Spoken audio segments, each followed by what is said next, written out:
Hello children, we start with a new chapter now, and the name of the chapter is photosynthesis. Yes, as the name suggests, photo is light, synthesis is formation. Formation of what? I'll define it for you. Formation of food. Basically, it is formation of food under the presence of light. But if they ask you the definition, you will say this. Photosynthesis is basically the formation of food by green plants in the presence of sunlight and chlorophyll from carbon dioxide and water, giving you glucose and oxygen as byproducts. I will repeat. Photosynthesis is the process of formation of glucose in the presence of sunlight and chlorophyll from CO2 and water, giving out oxygen as a byproduct. Okay, that is photosynthesis. I have written the reaction here, children. Carbon dioxide reacting with water in the presence of sunlight and chlorophyll, giving glucose and oxygen as a byproduct. So remember this reaction. But where does photosynthesis occur, children?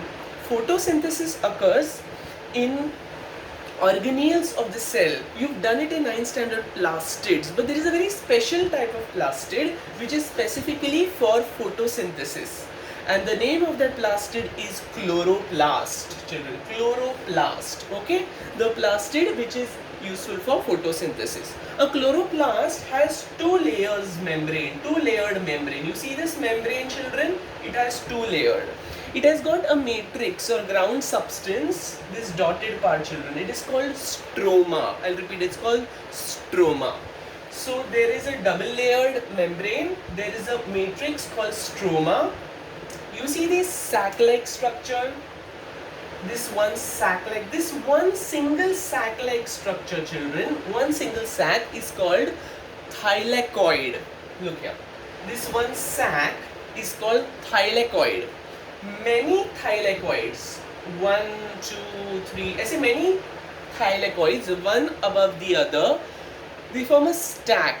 That entire stack, children, this entire stack is called granum. It is called granum. Plural of granum is grana. See here I have written. Okay, so this entire stack is called granum, and many granum are called grana. And granum contains many thylakoids, one above the other.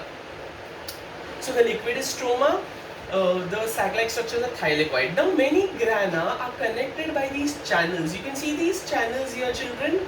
These channels are called fret, F-R-E-T, fret channels, okay, for transport. Now what is the importance of this thylakoid? Children, as you know, for photosynthesis, one pigment is very essential, and the name of the pigment is chlorophyll. Yes, chlorophyll. Okay, chlorophyll pigment is present in the wall of the thylakoid, remember. So remember, this is the structure of chloroplast. Chlorophyll has many carbon, hydrogen, oxygen, nitrogen, many. But the most important element which is there in chlorophyll is magnesium, children. Remember, it's a very important element, component of chlorophyll. Chlorophyll will absorb the light, okay, and will get excited to release electrons. So it is going to absorb light, photons of light, okay, the light radiations.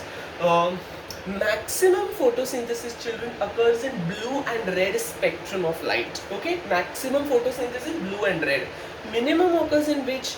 Green, because green spectrum of light is the one which is getting reflected back, so it's not going to get absorbed. So minimum in green light, maximum in blue and red. Remember, light is essential for formation of chlorophyll, but too much of light can damage chlorophyll. Now, for formation of glucose or for photosynthesis to occur, it has to occur in two phases. There is first phase and second phase. The first phase requires light. It cannot occur without light. So the first phase is called light dependent phase. Children, it is also called photochemical phase. So the first phase is called light dependent phase because, as you know, it is dependent on light. So it is called light dependent phase. And remember, children, the light dependent phase will occur in the thylakoid or grana. Okay, so that is light dependent phase.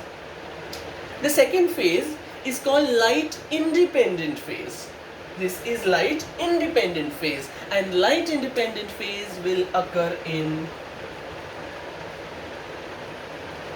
stroma because it does not require light. That does not mean it occurs in the night. It is occurring in day as well as night, but it does not require light for the process to continue.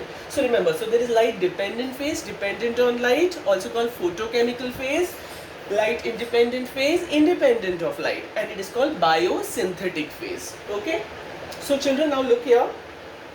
Okay, light dependent phase has many steps.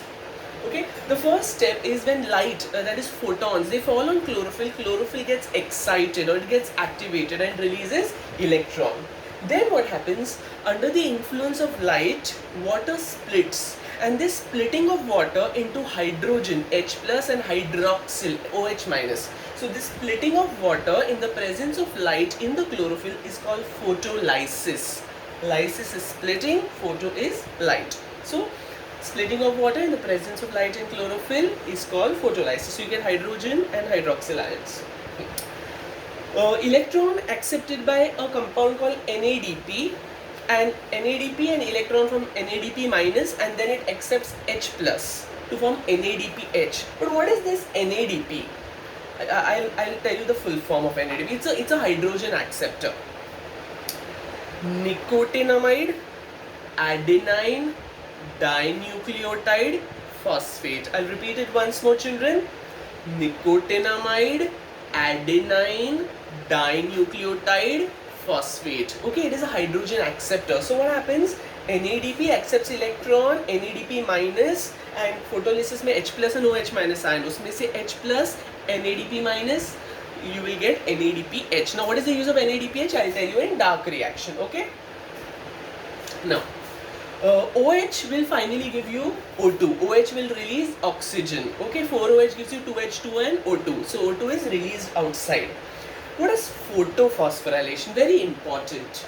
The electrons, when they are the electrons which have got excited because of chlorophyll, they pass through electron carriers, and at each step, many of the steps are there, but when this electron is getting transferred, at that time what happens? See here, children, adenosine diphosphate will react with inorganic phosphate to form adenosine triphosphate. Adenosine diphosphate, phosphate, adenosine triphosphate. Okay, this addition of phosphate is called phosphorylation. I'll repeat, addition of phosphate called phosphorylation. But because this addition of phosphate occurs in the presence of light dependent, it is called photophosphorylation. Addition of phosphate to ADP to form ATP in the presence of light and chlorophyll is called photophosphorylation. So finally you get ATP, which is again going to be used in light independent phase. Now what happens in light independent phase? Remember, we got three things over here. We got ATP, we got NADPH, and we got oxygen. Oxygen is released outside. Now this ATP will be used for energy in dark phase, that is light independent phase, and NADPH will act as hydrogen donor.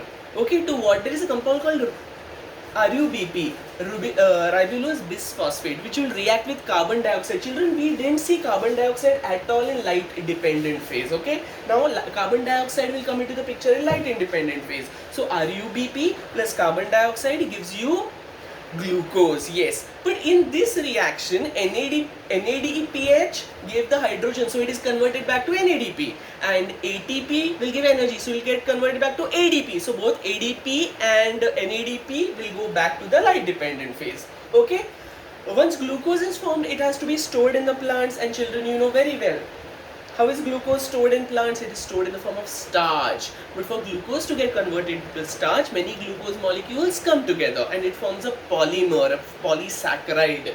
So this process of conversion of glucose to starch is called polymerization. I hope you understood structure of chloroplast, light dependent and independent reaction. Structure of chloroplast is a very important diagram, children. Please practice it.